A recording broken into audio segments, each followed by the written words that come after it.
President Trump unveiled $90 billion in investments in Pennsylvania energy and innovation today. The president was at a tech event in Pittsburgh alongside prominent industry leaders from Alphabet, Google's parent company, Blackstone, and Amazon. President Trump's announcement follows Amazon's recent announcement that it plans to invest $20 billion in data centers across Pennsylvania. And last month, Nippon Steel finalized its nearly $15 billion takeover of the Pittsburgh-based U.S. Steel. CBS News senior White House correspondent Weijia Jiang joins us now. And Weijia, thanks for being with us. Why is there such a focus on Pennsylvania when it comes to energy and technology? Nancy, it's always great to be with you. And there are many reasons why companies are flocking to Pennsylvania in order to establish these centers. For example, there is a reliable energy infrastructure there with abundant natural gas that is cost effective for them.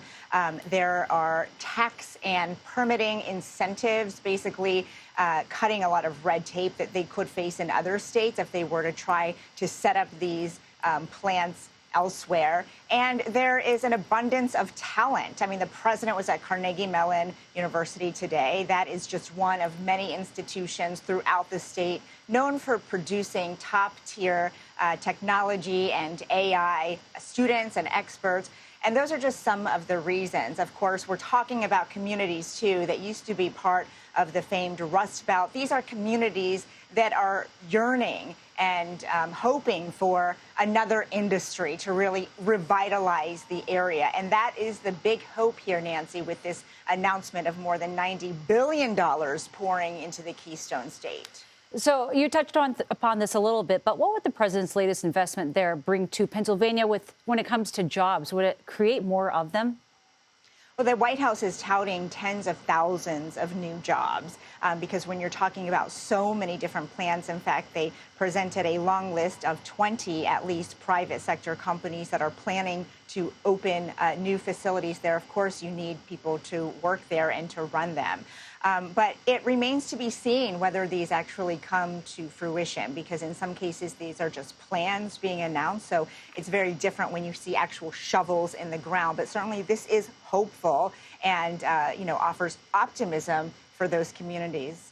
And Weijia, also today, Russia rejected President Trump's ultimatum for Moscow to sign a ceasefire deal with Ukraine within 50 days. Russia's deputy foreign minister, in fact, told state media that the demand is, quote, unacceptable. How is the White House responding to this? And what are the next moves from this administration on all this?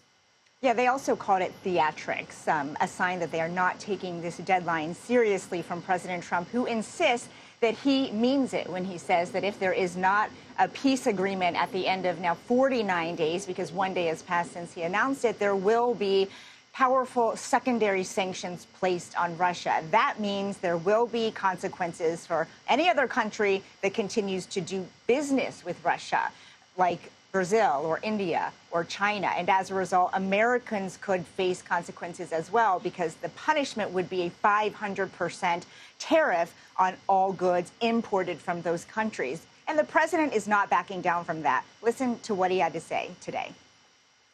Well, at the end of 50 days, if we don't have a deal, it's going to be too bad.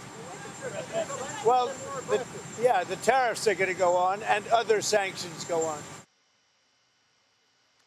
And so the president insists that this is his presentation, and he is not going to, change his deadline that he has set. But, Nancy, we have also seen him set deadlines that were movable in the past. Perhaps that's why Russia believes they have some more time than the president has indicated. Weijia, thank you very much. And congratulations on your first day as president of the White House Correspondents Association. Madam President, I should call you. You can call me Weij. Thank you. Thanks, Weijia.